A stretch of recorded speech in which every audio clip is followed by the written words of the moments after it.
not walking today, but I feel like this should count.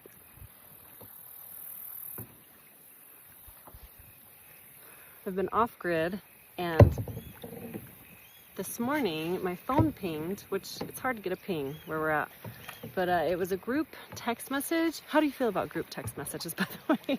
I'm okay with them. I think they're a great way to communicate a message to a large group, but when everybody responds, yeah, not my favorite. I'm trying to paddle one-handed. Hold on. So I get this message, and it's from this group thread of about 20 colleagues. We're not all close personally. Some of them I don't even know really, but we're all on this group thread, and someone reaches out because they're in a bad situation and need some prayers, and they're asking us all to pray, and I just thought that was so sweet. Actually, last week in the news there was a missing girl up in the Uintas. If you don't live in Utah, the Uintas are basically the Rocky Mountains. They're gorgeous and really rugged, and there was a girl that went missing. And in those kind of situations around here, people just mobilize. And it's kind of how I felt with this text that I got this morning. It's just like, time to mobilize. And I love the faith and the vulnerability that people have to reach out and say, please help. Because you know what? Humanity rises to the occasion. I feel like the worst of humanity brings out the best in humanity. When bad things happen, that's when community is born, you know, and really put to the test. And usually they pass the test. What? Baby duckies. JK, no babies.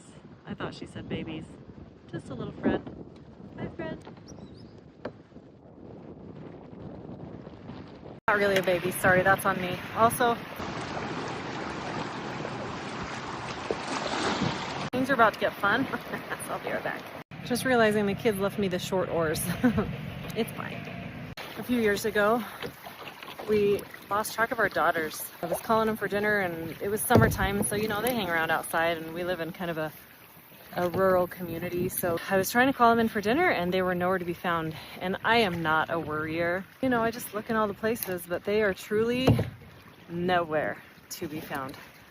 So at that point, I started calling friends, and maybe they went over to a friend's house, which they would not do without asking me. It was just kind of a weird situation, and I ended up calling more friends and reaching out to more people, which is hard for me. Vulnerability is hard. These videos are hard.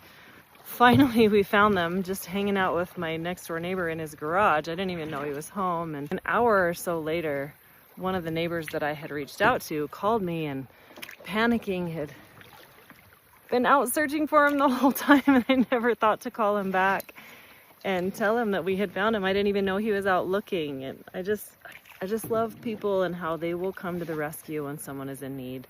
I have a lot of faith. Not everybody, right? Not everybody. We got to be careful who we put on our team. You know, I don't love the phrase that it takes a village, but it does take a team. And I think the right people are always willing to be on your team.